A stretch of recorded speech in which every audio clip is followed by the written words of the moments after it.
दर्पण चॅनलला like, subscribe करा आणि बेल आयकॉन दाबा। बल्लारपूर तालुक्यातील नांदगाव, पुणे व विसापूर येथे होत असलेल्या Sunflag iron and still company लिमिटेडद्वारे अंडरग्राउंड कोल माइन सुरू होणार आहे।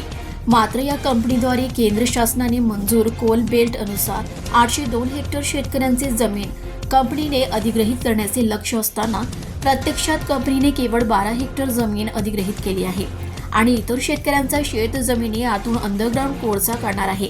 अधिग्रहित न करता व ग्रामपंचायतची नाहरकत न घेता कंपनीने सुरक्षा भिंत बांधून या परिसरातील जनतेसोबत दगाफटका केलेला आहे।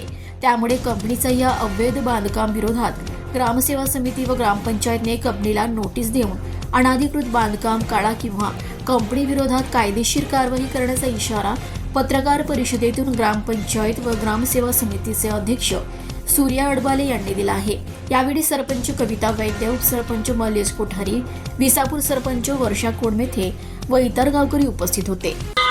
बल्लारपूर तालुक्यातील नांदगाव, पुणे आणि विसापूर या गावातील शेतशिवारामध्ये Sunflag iron steel limited company ही गेल्या 4 वर्षापासून आली आहे। या कंपनीला 802 हेक्टर जमीन शासनाकडून लागू झाली आहे, परंतु यांनी 12 हेक्टर जमीन फक्त अधिग्रहण करून त्या ठिकाणी अंडरग्राउंड कोल माइन्स करायला तयार झाले आहे।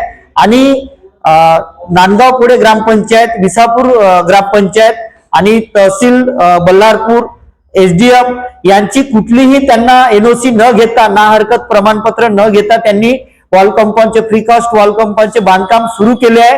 अनधिकृत हे बांधकाम सुरू केले आहे, तर ते तात्काळ काढण्यात यावं आणि जोपर्यंत ग्रामसभेच्या माध्यमातून, विशेष ग्रामसभा घेऊन ग्रामसभेच्या माध्यमातून जोपर्यंत त्यांना परमिशन मिळत नाही तोपर्यंत त्यांनी ते बांधकाम करावे नाही।